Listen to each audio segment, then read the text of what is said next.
उधर वाराणसी में सिलेंडर में ब्लास्ट से हड़कंप मच गया। 6 दुकानें जलकर खाक हो गई। चिकन रेस्टोरेंट शॉप में अचानक से शॉर्ट सर्किट के चलते ये आग लगी है। अचानक से ये आग लगी जो कि फैलती चली गई। आग के कारण रखे हुए सिलेंडर में बड़ा धमाका हुआ। फायर ब्रिगेड की टीम मौके पर पहुंची और आग पर काबू पाया गया। 6 बाइक भी जलकर खाक हो गई हैं।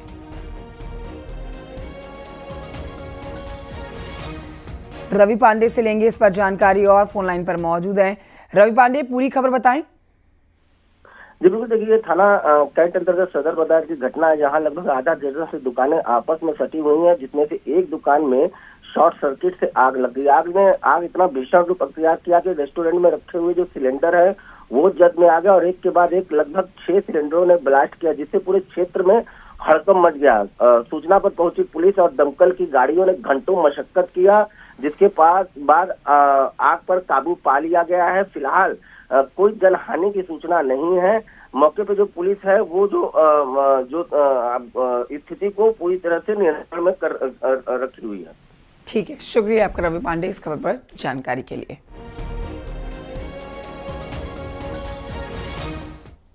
और ये बढ़ते हैं आगे। आगरा की खबर आपको बताते हैं, जहां पर मूर्ति विसर्जन हादसे से एक बड़ा अपडेट हम आप तक पहुंचा रहे हैं। 4 दिन के बाद देखिए टीम ने यहां पर ऊंटगन नदी से एक और शव को बाहर निकाला है।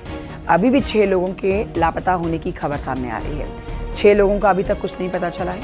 उनकी तलाश के लिए रेस्क्यू अभियान चलाया जा रहा है। ग्रामीणों ने रेस्क्यू में लापरवाही का भी आरोप लगाया है। नगर पंचायत चेयरमैन ने ग्रामीणों को समझाया और फिर से रेस्क्यू को शुरू किया। एक और शव बरामद किया गया है। 2 अक्टूबर को थाना खेरागढ़ क्षेत्र में ऊंटगन नदी पर मूर्ति विसर्जन के दौरान 13 लोग नदी में डूब गए थे और तभी से देखिए एसडीआरएफ, एनडीआरएफ, पैरामिलिट्री के द्वारा रेस्क्यू ऑपरेशन चलाया जा रहा है। पॉसिबल वेज में सोचा जा रहा था, हर प्रयास का सोचा जा रहा था एंड सोच में ये डिस्कशन में निकल के आ गया कि जो कंप्रेसर मशीन होती है, अगर क्योंकि ये सोच थी कि अगर मान के चलो मिट्टी ऊपर आ गई हो या बालू ऊपर आ गई हो तो अंदर है, तो हम उस पहले 2-3 जो 5 लाख निकाले गए थे वैसे ही था, मिट्टी से अंदर से निकाला गया था, तो बालू के अंदर से। तो ये कि अगर हम थोड़ा बालू को डिस्टर्ब करेंगे तो हाई फोर्स प्रेशर एयर से, तो उसी कारण टेक्निक इस्तेमाल किया गया। उसमें फर्स्ट बॉडी मिली है आधा घंटे यूज करने के आधा घंटे के अंदर ही।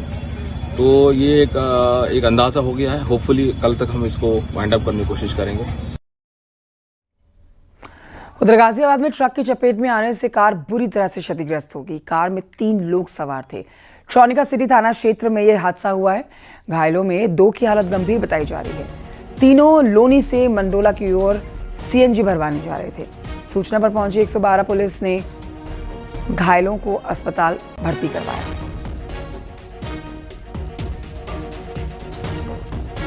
खबर बरेली से अगली, जहां पर आज भी बवाल करने वालों पर बुलडोजर वाली कार्रवाई हो सकती है।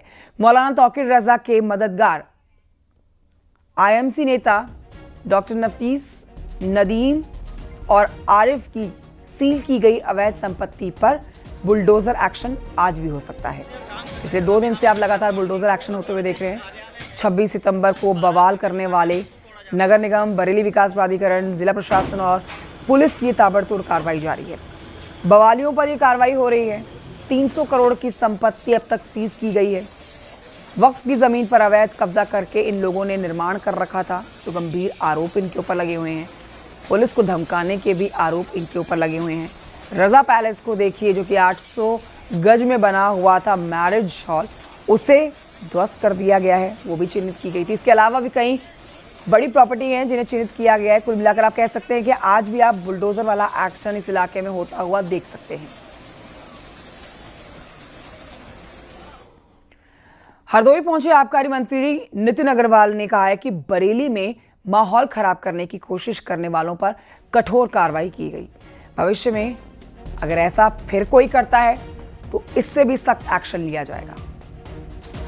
बरेली में जो हुआ, जिन लोगों ने माहौल खराब किया, दंगा कराने की कोशिश करी प्रदेश में, उनके खिलाफ सरकार ने और प्रशासन ने सख्त कार्रवाई की है और आगे वो कार्रवाई होती भी रहेगी। अगर आप माहौल खराब करेंगे या लॉ एंड ऑर्डर को अपने हाथ में लेने की कोशिश करेंगे। तो पड़ोसियों पे भी बरेली में बुलडोजर नहीं, देखिए बुलडोजर ऐसा है जिन्होंने सरकारी जमीनें कब्जा करी हैं, जिन्होंने अवैध रूप से निर्माण कराया हो।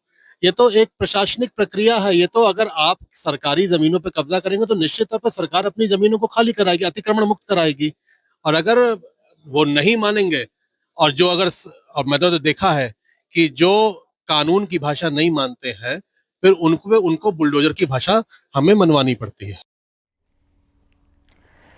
बरेली में बवाल के बाद उपद्रवियों पर लगातार एक्शन हो रहा है। 80 से ज्यादा गिरफ्तारियां हो चुकी हैं और तौकीर रजा के करीबियों पर बुलडोजर एक्शन हो रहा है। लेकिन प्रशासन की इस कार्रवाई से विपक्ष को दर्द हो रहा है। कांग्रेस और समाजवादी पार्टी के नेता इसका विरोध कर रहे हैं। सपा सांसद ने तो यहां तक कह दिया कि उपद्रवी कोई पाकिस्तानी नहीं है। देखिए रिपोर्ट। बरेली में बवाल के बाद उपद्रवियों पर हो रहे एक्शन पर लगातार सियासत जारी है। बवाल करने वालों और साजिश रचने वालों के खिलाफ ताबड़तोड़ एक्शन के बीच विपक्ष उपद्रवियों के साथ हमदर्दी दिखा रहा है। समाजवादी पार्टी के सांसद का कहना है कि उपद्रवी भी हमारे देश के हैं, चीन पाकिस्तान के नहीं। कौन है? हमारे ही देश के नागरिक हैं ना, कि पाकिस्तानी हैं या चाइनीज हैं, चीनी हैं। अपने देश के नागरिक यदि किसी तकलीफ में हैं तो क्या है, क्यों हुई, कैसी घटना हुई, उनके बीच में जाने का मेरा अधिकार भी है और कर्तव्य भी है। कब्रें तोड़ देंगे, पुलिस के साथ धक्का मुक्की करेंगे, मारपीट करेंगे और कोई एक्शन नहीं होगा। एक पोस्टर दिखाने पर आप हाथ पैर तोड़ दोगे, टांग में गोली मार दोगे, ये कहाँ का न्याय है? मुजफ्फरनगर की सड़कों के ऊपर आपने कावड़ के दौरान देखा था, उत्पात मच रहा था, कितनों के पैर में गोली मारी आपने। दरअसल शनिवार को समाजवादी पार्टी का डेलीगेशन दिल्ली से बरेली के लिए रवाना हुआ था, लेकिन प्रशासन ने मामले की गंभीरता को देखते हुए उन्हें रोक दिया। अब समाजवादी पार्टी बीजेपी पर निशाना साध रही है।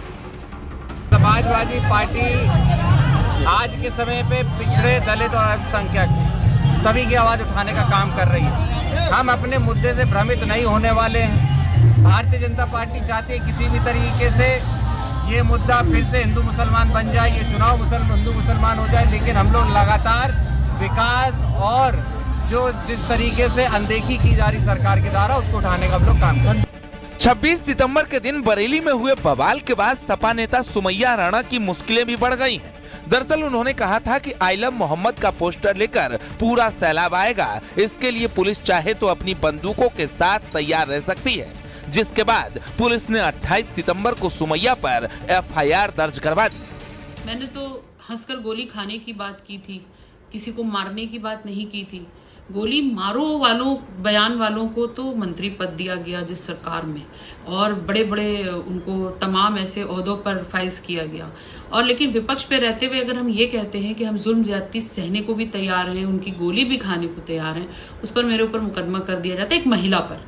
तो इससे ज्यादा नाकाम और नाकारा तो मुझे लगता है कि सरकार का और कोई कृत्य हो नहीं सकता। और मुझे इस देश की न्यायपालिका पर पूरा भरोसा है। फिलहाल बरेली के बवालियों पर एक्शन चल रहा है, उपद्रवियों को चुन चुन कर पकड़ा जा रहा है और इसी बीच समाजवादी पार्टी का उपद्रवियों से हमदर्दी पर सवाल उठने लगे हैं।